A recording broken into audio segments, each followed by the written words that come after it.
గుండె రక్తనాళాలకు సంబంధించిన వ్యాయామాల ప్రస్తావన వస్తే ఎక్కువ మంది ఎంపిక రన్నింగ్ లేదా వాకింగ్ అయి ఉంటుంది. అంతగా ప్రాచుర్యం పొందిన సులువైన వ్యాయామాలు ఇవి. ఈ రెండు కూడా ఎన్నో ఆరోగ్య ప్రయోజనాలను అందిస్తాయి. ఏది మంచిదంటే మాత్రం మన అవసరాలకు తగినట్టుగా ఎంపిక చేసుకోవాల్సి ఉంటుంది. అయితే ముందుగా దేనివల్ల ఎలాంటి ఫలితాలు ఉంటాయో తెలుసుకోవాలి.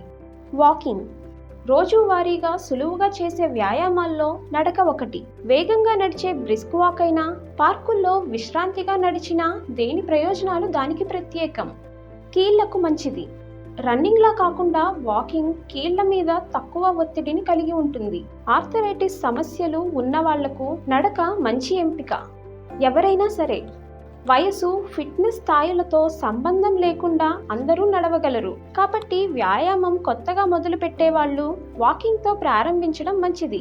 ఇంకా గాయాల నుంచి కోలుకుంటున్న వారికైనా వాకింగ్ ఉత్తమ వ్యాయామంగా నిలుస్తుంది.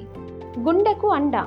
రోజు నడవటం వల్ల గుండె ఆరోగ్యం మెరుగుపడుతుంది, రక్తపోటు తగ్గుతుంది, కొలెస్ట్రాల్ స్థాయిలు సమతూకంలో ఉంటాయి. మానసిక ఆరోగ్యం. వాకింగ్ వల్ల ఒత్తిడి, ఆందోళన, కుంగుపాటు మొదలైనవి తగ్గుతాయి. మూడ్ మరియు మెదడు పనితీరు మెరుగుపడుతుంది. బరువు నిర్వహణ.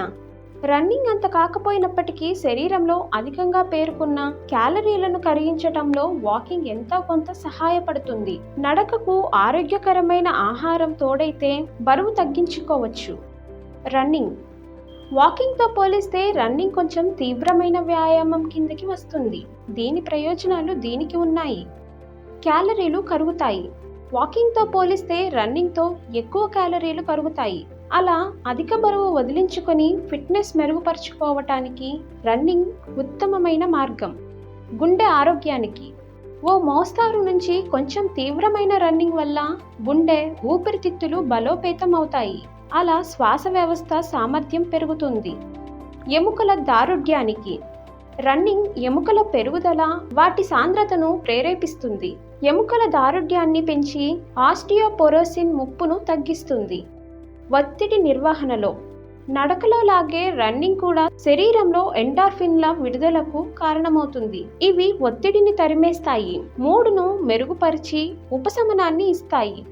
సమయం కలిసొస్తుంది. వాకింగ్తో పోలిస్తే అవే ఆరోగ్య ప్రయోజనాలు పొందడానికి రన్నింగ్తో తక్కువ సమయం పడుతుంది. అలా బిజీగా ఉండే వాళ్లకు రన్నింగ్ ఉత్తమమైన ఎంపికగా నిలుస్తుంది. ఏది మంచిది?